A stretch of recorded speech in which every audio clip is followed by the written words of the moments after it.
여러분 안녕하십니까? 오늘 또 참으로 좋은 날입니다. 평강이 강물처럼 넘치게 되시기 바랍니다. 저는 오늘 믿음의 씨앗을 심자는 제목으로 여러분과 함께 은혜를 나누고자 합니다. 본문 말씀은 갈라디아서 6장 7절로 9절입니다. 스스로 속이지 말라. 하나님은 마늘이 여김을 받지 아니하시나니 사람이 무엇으로 심든지 그대로 거두리라. 봄에 농부는 씨앗을 심습니다. 농부는 많은 수확을 기대하며 씨앗을 심은 다음 여러 가지 수고를 합니다. 이러므로 논밭을 일구어 씨를 뿌리지 않는 농부나 온 정성을 들여 일하지 않은 농부는 뒷날 결코 곡식을 수확할 수 없습니다. 그리스도인의 신앙도 농부의 농사와 같습니다. 그리스도인은 하나님의 기적을 기대하고 믿음의 씨앗을 심어야 합니다. 믿음의 씨앗도 심지 않고 무조건 주시옵소서 하는 성도는 씨를 뿌리지 않고 수확을 기대하는 어리석은 농부와 다를 바 없습니다. 먼저 믿음의 씨앗을 심고 난 다음에 거둘 것을 기대해야 합니다. 그러면 과연 믿음의 씨앗이란 무엇일까요? 히브리서 11장 1절에 믿음은 바라는 것들의 실상이요 보지 못하는 것들의 증거라고 했으며 믿음이란 한마디로 눈에 보이지 않는 것들의 증거입니다. 예수님께서는 사람의 믿음을 보시고 난 후 내 죄사함을 받았느니라고 말씀하셨으며 또한 내 믿음이 너를 구원하였으니 평안히 가라 내 병에서 놓여 건강할지니라고 말씀하셨습니다. 믿음의 씨앗이란 믿음의 증거 곧 행함으로 나타난 마음의 확신이라고 할 수 있습니다. 다시 말씀드리면 마음의 확신을 가지고 어떤 환경 가운데서도 흔들리지 않고 그것을 행함으로 나타내는 것이 바로 믿음의 씨앗입니다. 그리스도인에게 있어 행함이 있는 믿음이 바로 믿음의 씨앗인 것입니다. 오늘날 많은 성도들이 긴 시간을 목 아프게 기도하면서도 응답을 받지 못하는 것은 바로 믿음의 증거인 믿음의 씨앗을 행함으로 나타내지 않기 때문입니다. 우리는 이 믿음의 씨앗을 예수님께서 베푸신 오병이어의 기적에서 잘 알 수 있습니다. 예수님께서 벳세다의 광야에서 천국 복음을 전가하실 때 사람들은 시간 가는 줄 모르고 진리의 말씀에 귀를 기울였습니다. 이 때문에 수많은 사람들이 식사의 때를 놓쳤습니다. 이를 아신 예수님께서는 제자 빌립에게 우리가 어디서 떡을 사서 이 사람들로 먹게 하겠느냐고 말씀하셨습니다. 빌립은 음식을 어디서 살 수도 없을 뿐 아니라 돈도 없음을 알고 각 사람으로 조금씩 받게 할지라도 200데나리온의 떡이 부족하리이다라고 불가능하다는 대답을 했습니다.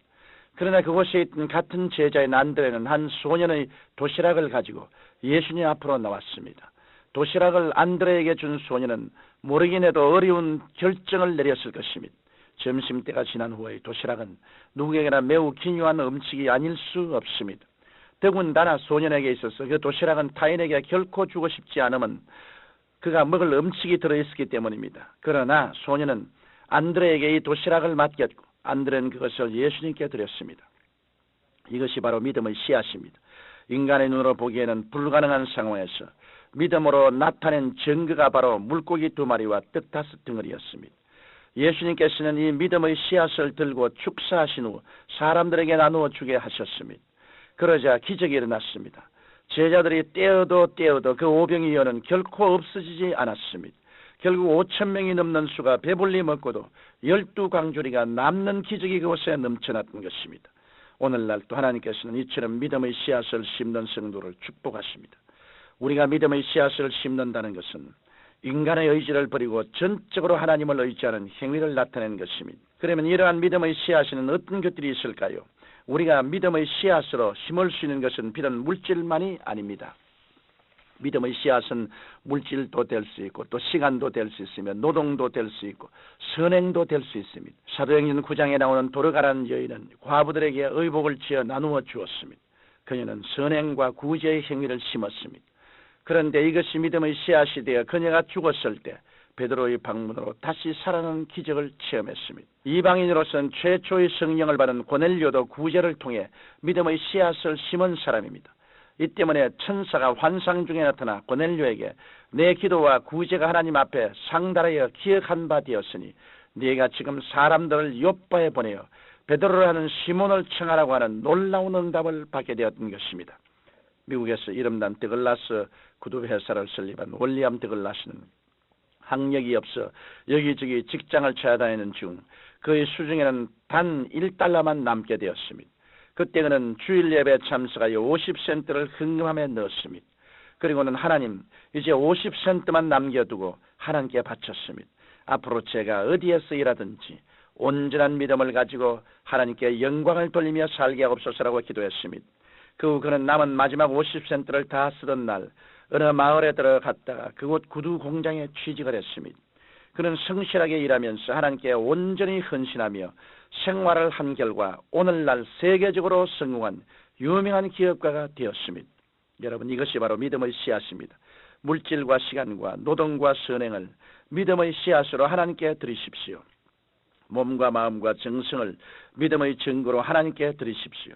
하나님께서는 기쁘시게 바라시고 여러분의 삶 가운데 넘치고 풍성한 수확으로 되돌려 주실 것입니다. 그러면 이러한 믿음의 씨앗은 어떻게 심어야 할까요? 먼저 우리는 하나님의 기적이 일어날 것을 기대하며 심어야 합니다.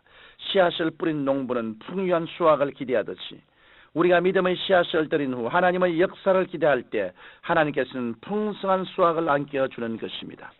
성경은 분명히 하나님께 나아가는 자는 반드시 그가 계신 것과 또한 그가 자기를 찾는 자들에게 상 주시는 이심을 믿어야 할지니라고 말씀합니다. 기적이 일어날 것을 믿는 성도가 하나님의 기적을 체험하는 것입니다. 또한 우리는 긍정적인 마음의 태도를 기도와 감사로 심어야 합니다. 우리의 환경은 때때로 달라질 수 있습니다. 우리의 환경이 달라졌다고 해서 부정적이 되거나 낙심하고 믿음을 포기하면 하나님의 기적을 결코 체험할 수 없습니다. 이러므로 우리는 어떠한 고난에 있을지라도 결코 부정적이 되어 낙심하지 말고 좋으신 하나님께 기도와 감사로 심어야 합니다. 그래야 할 때 하나님께서는 우리의 삶에 많은 수확으로 열매 맺게 해주십니다. 나아가 우리는 끝까지 인내해야 합니다. 당장 하나님의 응답이 없다고, 당장 믿음의 결실이 없다고 인내하지 못하고 믿음을 포기하면 하나님께서 기뻐하시지 않습니다. 우리가 믿음의 씨앗을 심었으면 하나님께서 자라게 하심을 믿고 하나님께 온전히 맡게 합니다. 우리가 하나님을 믿고 온전히 맡길 때 때가 이르면 풍요한 열매를 수확할 수 있게 되는 것입니다. 사랑하는 청취자 여러분, 우리가 무엇을 심느냐에 따라 우리의 인생은 달라집니다. 육체를 위하여 심는 자는 육체로부터 썩어질 것을 거두고 성령을 위하여 심는 자는 성령으로부터 영생을 거둡니다. 그리스도인들은 성령을 의지하여 믿음의 씨앗을 심어야 합니다. 우리가 어떤 어려운 환경 가운데서도 행함 있는 믿음을 보일 때 하나님께서는 이런 믿음을 보시고 우리 삶 가운데 기적과 축복을 베풀어 주시는 것입니다. 여러분 모두가 믿음의 씨앗을 심어 하나님의 놀라운 기적과 축복을 받게 되시기를 예수님의 이름으로 축원합니다. 거룩하신 아버지 하나님 앞에 나올 때 빈손 들고 나오지 말고 믿음의 씨앗을 갖고 나와 심고 기적이 일어날 것을 기대하고 기도하는 우리들이 되게 하옵소서. 예수님 이름으로 기도드립니다. 아멘.